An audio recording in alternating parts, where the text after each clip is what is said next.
সংগ্রামী তৌহিদি জনতা, তাবলীগের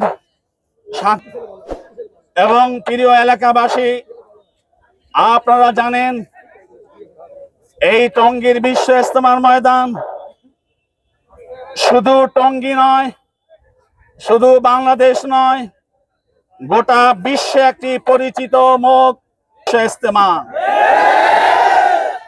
বাংলাদেশকেও যারা চেনে না তারা কিন্তু এই টঙ্গীর ইজতেমাকে চেনে, সেই ইজতেমার কারণে টঙ্গীকে চেনে।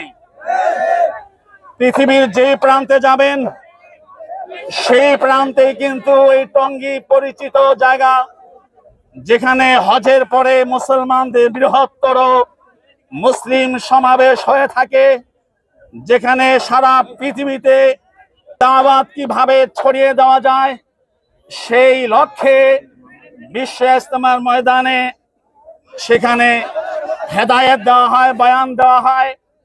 দেশের বিদেশের সকল মুসলিম কান্ট্রি থেকে, এমনকি অমুসলিম কান্ট্রি থেকেও হাজার হাজার মুসলমান এই বিশ্ব ইজতেমায় অংশ থাকে। ইসলাম বিরোধী শক্তি কোনোভাবেই এটাকে বরদাস্ত করতে পারছিল না। ইসলাম বিরোধী শক্তি নানান ভাবে পায়তারা করছিল, ষড়যন্ত্রের ছক তারা অঙ্কন করছিল, কিভাবে বিশ্ব ইজতেমার টঙ্গীকে বিতর্কিত করা যায়, কিভাবে বিশ্ব ইজতেমার এই টঙ্গীকে বিশ্বের সামনে এটাকে দূষিত করা যায়, এর দুর্নাম কিভাবে করা যায়, এর প্রতি বিশ্ব মানুষকে কিভাবে আতঙ্কিত করা যায়, এই ষড়যন্ত্র করছিল ইসলাম বিরোধী ইহুদি নাসারারা। এই ষড়যন্ত্র করছিল ইসলাম বিরোধী শক্তি মোসাদ, ইসলাম বিরোধী শক্তি ইসলাম বিরোধী শক্তি সিআই এবং পৃথিবীর ইসলাম বিরোধী আরো যত এজেন্ট আছে তারা সম্মিলিতভাবে এই চেষ্টা দীর্ঘদিন চালিয়ে যাচ্ছিল। সেই ইসলাম বিরোধীদের ক্রিয়ানক হয়ে আমাদের বাংলাদেশে তথাকথিত তাবলীগের লেবাসধারী সাতপন্থী কিছু উগ্রবাদী, যাদের নেতৃত্বে রয়েছে আব্দুল্লাহ মনসুরের পরিচয় হলো সে ফতোয়া দিয়েছে না সাদকে যে আমির মানে না তাকে নাকি হত্যা করা ওয়াজিব।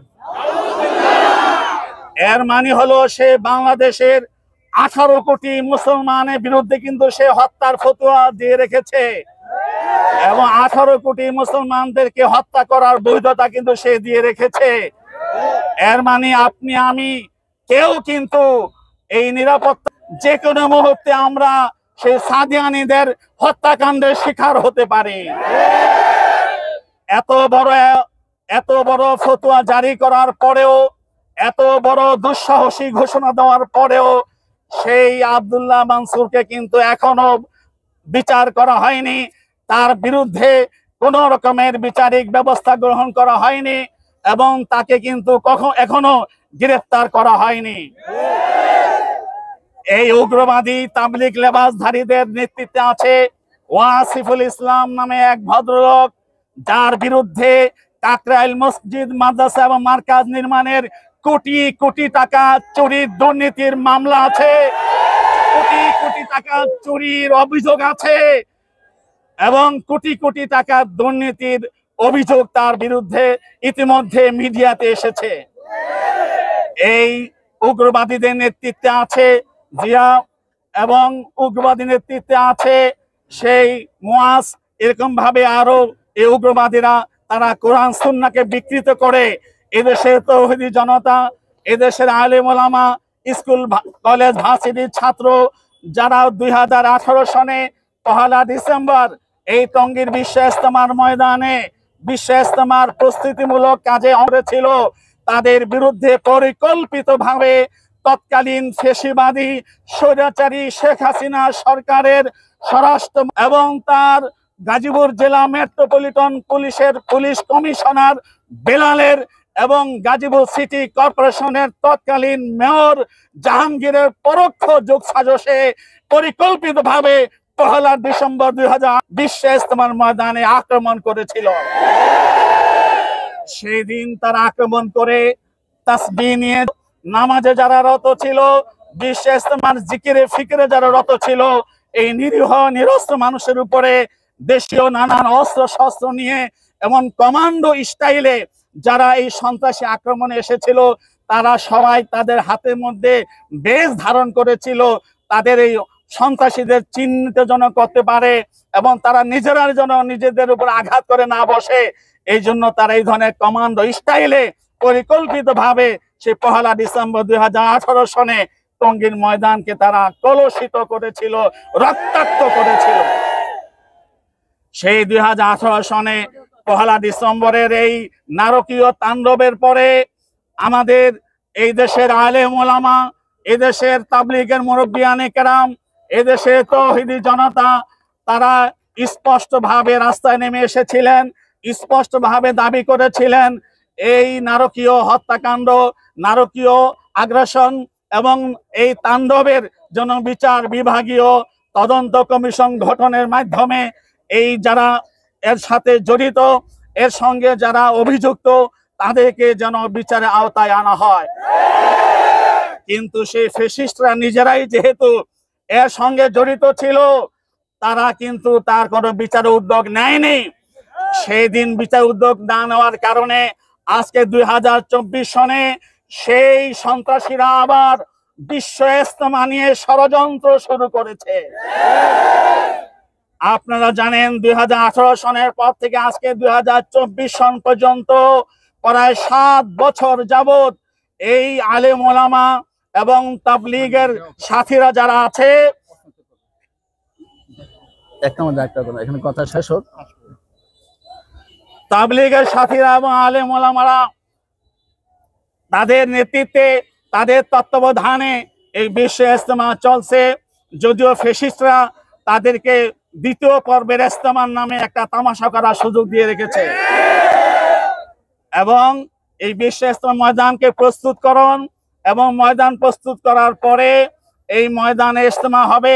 ইস্তেমা হওয়ার পরে আবার ময়দানকে খুলে এই ময়দানের কোটি কোটি টাকার সামানা সংরক্ষণ, এই সমস্ত দায়িত্ব এবং সারা বছর ব্যাপী এই বিশ্ব ইস্তেমার ময়দানের দেখভাল এবং এখানে দিন আমলকে চালু রাখার দায়িত্ব সে 18 সন থেকে দেশের ওলামায়ে কেরাম এবং সত্যিকারে যারা সাহাবায়ে কেরাম, তাবিন, তাবে তাবিন এবং ওলামায়ে দেওবন্দের আদর্শকে সামনে রেখে এই তাবলীগের মেহনত পরিচালনা করছে, তাদের হাতে আছে এবং এখনো তাদের হাতে রয়েছে।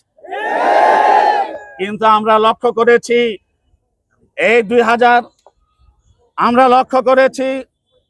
এই 2024 সনে এসে আপনারা মিডিয়াতে দেখতে পাচ্ছেন সেই সাহাবপন্থীরা, সেই ওয়াসিফের নেতৃত্বে যে সমস্ত সন্ত্রাসীরা আছে তারা নানাভাবে হুমকি ধমকি দিয়ে যাচ্ছে। তারা প্রধান উপদেষ্টার অফিস ঘেরাও করে তারা দাবি করেছে তারা নাকি প্রথম ইস্তেমা করবে, কিন্তু এই দাবি অন্তর্বর্তীকালীন সরকার মানেনি। গত 11 তারিখে যেই মিটিং হয়েছে সেই মিটিং এর মাধ্যমে সেখানে এই সিদ্ধান্ত উপদেষ্টা মণ্ডলী দিয়েছে।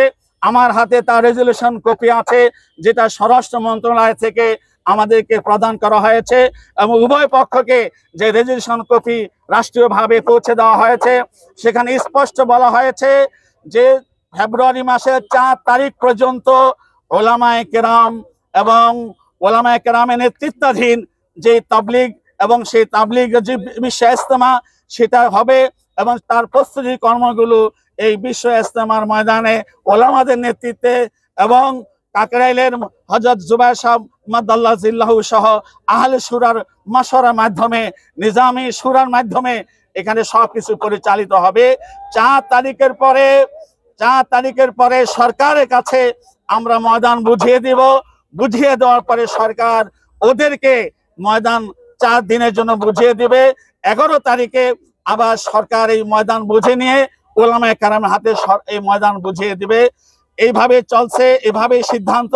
কিন্তু সরকার এই সিদ্ধান্তকে বৃদ্ধাঙ্গুলি দেখিয়ে, এই সরকারি সিদ্ধান্তকে উপেক্ষা করে, এই সরকারি সিদ্ধান্তের সঙ্গে বিদ্রোহ করে ওয়াসিফ গঙ্গেরা মিডিয়াতে, অনলাইনে, অফলাইনে এবং প্রেস কনফারেন্সের মাধ্যমে নানাভাবে তারা উস্কানি দিচ্ছে এবং তারা ইতিমধ্যে ঘোষণা করেছে তারা নাকি ডিসেম্বর মাসের 20 তারিখে এই ময়দানে তারা ঢুকবে, এখানে নাকি তারা জোরের নামে কি একটা করবে।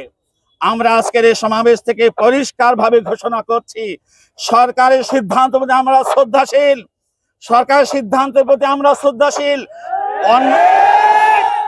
অন্যথায় সোহরাওয়ার্দী উদ্যানে 5ই নভেম্বর প্রায় 15 লক্ষ তৌহিদি জনতার সামনে দেশের সকল স্তরের সকল মত পথের আলেমরা ঐক্যবদ্ধভাবে ঘোষণা দিয়েছিলেন, সাতপন্থীদেরকে আর ইসলাম নামে কোন তামাশা বিশ্বাসনায় করতে দেওয়া হবে না এবং কাকরাইলে তাদের কোনো অংশ দেওয়া হবে না।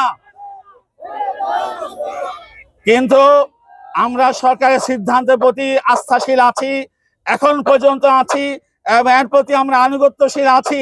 কিন্তু ওরা যে বাড়াবাড়ি করছে, উস্কানি দিচ্ছে, আমি আরো একটি কথা বলে রাখি, আমরা বিভিন্ন গোপন সূত্রে আমরা জানতে পাচ্ছি প্রশাসনে ঘাপটি মেরে থাকা এবং সচিবালয়ে ঘাপটি মেরে থাকা কিছু কিছু ব্যক্তি নাকি তাদেরকে গোপনে গোপনে এই ধরনের উস্কানিতে সহযোগিতা দেওয়ার চেষ্টা করছে। আমরা পরিষ্কার বলে দিচ্ছি, যদি আগামীতে এই সিদ্ধান্তের বাইরে কোনো চিন্তা করা হয়, এই সিদ্ধান্তের বাইরে কোনো সিদ্ধান্ত নতুন করে গ্রহণ করা হয়, তাহলে সোহরাওয়ার্দী উদ্যানে 15 লক্ষ তৌহিদি জনতাকে একত্রিত করে যে সমাবেশ করা হয়েছে সেটাকে দ্বিগুণ করে টঙ্গীর বিশ্ব ইজতেমার ময়দানে গোটা গাজীপুরকে অচল করে সমাবেশ করা হবে।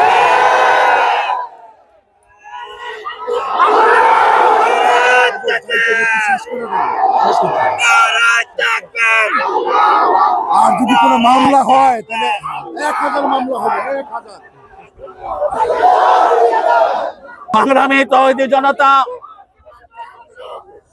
আজকের এই সমাবেশ থেকে আমরা স্পষ্ট দাবি জানাচ্ছি, 18 সনের 1 ডিসেম্বরে যারা বিশ্ব ইজতেমা ময়দানকে বিতর্কিত করেছে, রক্তাক্ত করেছে, এখানে হামলা সন্ত্রাস করে বিশ্বে বাংলাদেশের বদনাম করেছে এবং তৌহিদি নিরীহ জনতাকে আহত ক্ষতবিক্ষত করেছে, তাদের বিচার অবশ্যই বিচার বিভাগের অধীনে সুষ্ঠু তদন্তের মাধ্যমে সত্যিকার অপরাধী চিহ্নিত করে অবশ্যই করতে হবে।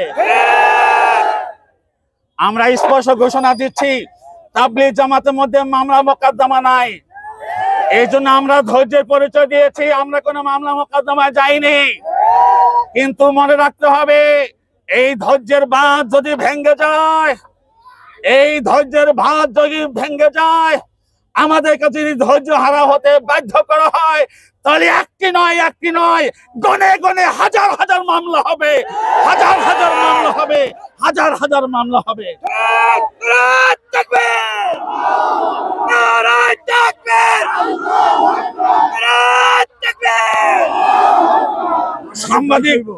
সাংবাদিক বন্ধুদেরকে বলছি, আপনারা সত্যকে প্রচার করবেন, সত্যকে প্রকাশ করবেন। গতকালকে আপনারা আপনাদের মাধ্যমে কে বা কারা লিখেছেন, পত্রিকায় এসেছে দুই পক্ষের সংঘাত, দুই পক্ষের সংঘর্ষ। গতকালকে কোন রকমের সংঘর্ষ হয়নি, শান্তিপূর্ণভাবে তৌহিদি জনতা রাজপথে ঢাকা ময়মনসিংহ সড়কের এই স্টেশন রোড পয়েন্টে অবস্থান কর্মসূচি পালন করেছে। এক শান্তিপূর্ণ অবস্থান ছিল, সেই শান্তিপূর্ণ অবস্থানের মধ্যে তাদের একটি গাড়ি চালিয়ে দেওয়া হয় এবং এই শান্তিপূর্ণ অবস্থান থেকে একজন মুরব্বী দাড়ি পাকা সাদা মানুষটি, আপনারা ভিডিওতে দেখবেন, ভিডিওতে পুরো ভিডিওটা আছে, কিভাবে এদের উপরে গাড়ি উঠিয়ে দেওয়া হয়েছিল। সে উঠিয়ে দেওয়ার প্রেক্ষাপটে আমাদের স্বেচ্ছাসেবকরা প্রতিরোধ করেছে যাতে করে কেউ গাড়িতে আঘাত না করে। তারপরও উত্তেজিত জনতা সেখানে বাসে লাঠি দিয়ে 2-4টি আঘাত করেছে, এর বেশি কিছু হয় নাই। এটার নাম সংঘর্ষ বলা হয় না, এটার নাম মারামারি বলা হয় না। সাংবাদিক ভাইদেরকে বলে, আপনারা ইমানদার, আপনারা মুমিন, আপনাদের কিন্তু পরকাল আছে। সত্য প্রকাশে যদি আপনারা জেনে শুনে ভুল করেন, আল্লাহর আদালতে কিন্তু আপনাদেরকে অবশ্যই দাঁড়াতে হবে। কাজে কারো প্ররোচনায় নয়, কারো ইন্ধনে নয়, সত্যকে উপস্থাপন করুন, সত্যকে তুলে ধরুন, তাহলে আপনারাও ইসলামের সৈনিক হয়ে ইসলামের পক্ষে আপনারা মিডিয়া কর্মী হয়ে আল্লাহ দরবারে মুজাহিদের কাতারে উঠতে পারবেন। এখন